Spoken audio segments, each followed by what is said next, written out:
कारंग माएला रंगाए।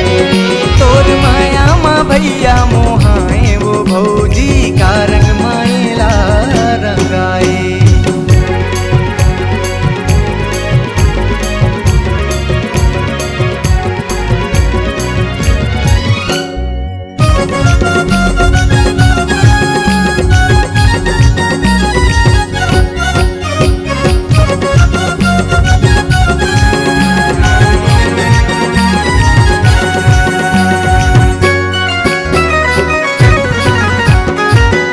बुता माए कर मन नहीं लागे, घूमत रहते दिन भर तोलावो, घूमत रहते दिन भर तोलावो भौजी, घूमत रहते दिन भर तोलावो।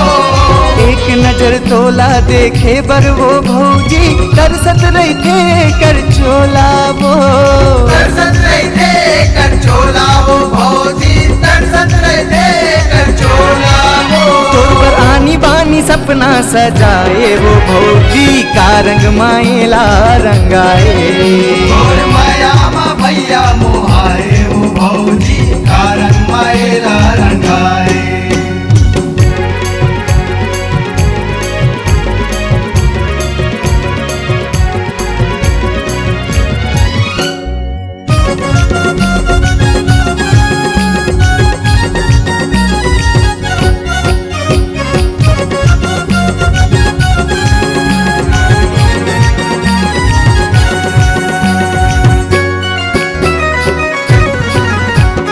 सबके मायारू बड़का मोरे भैया, हावे निचट ये हर भोलावो, हावे निचट ये हा भोलावो भौजी, हावे निचट ये हा भोलावो।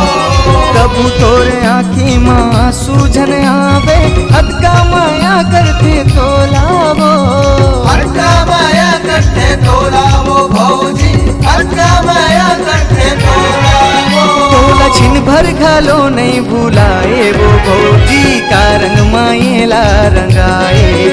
तोर माया माँ भैया मोहाए वो भौजी कारंग माएला रंगाए।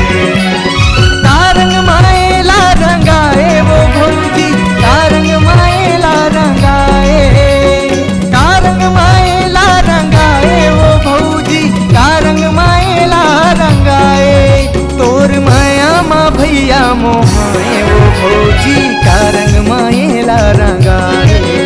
तोर माया माँ भैया मोहाए वो भौजी कारंग माएला रंगाए। कारंग माएला रंगाए, कारंग माएला रंगाए, कारंग माएला रंगाए, कारंग माएला रंगाए। आपकी आवाज को एक नई पहचान देने के लिए हमेशा तत्पर Dev music recording studio Khairagarh. Mobile number 8839211664।